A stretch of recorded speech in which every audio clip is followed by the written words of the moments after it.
Now, surgeon's knot is designed for joining two pieces of line together. Okay, so you want to go from maybe a heavier line to a lighter line, or you're putting a trace on the end of a main line or a braid line, joining two bits of line together where you don't want to have a swivel, you want a knot.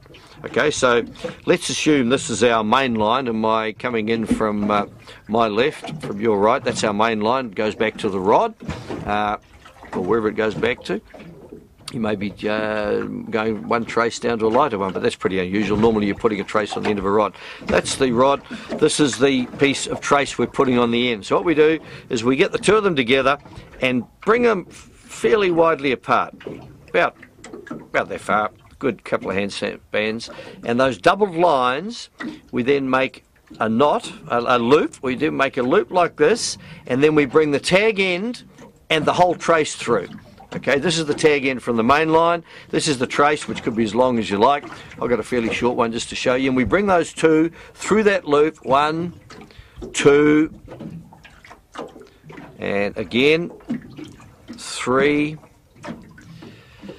and again, 4. And we bring both of them through, and I'll do it 5 times. 5 is about the minimum you want. Okay. So they go through there. So we've got our tag end, our two main lines, and then we just pull them fairly slowly together like that. Again, just a little moisture. Hold all 4 lines, 2 on each side together. Pull it tight. That one you've got to pull it tight with your fingers, and that one won't break. And then we can chop off our tag end there, and our tag end there, and we have surgeon's knot connecting our main line, which is this one, to our trace, which is this one. And the advantage of this is, if you're putting a trace on the end of your line, you don't want to have a swivel or something that you need to wind through the guides. You could wind this onto the reel, which in some situations can be a good idea.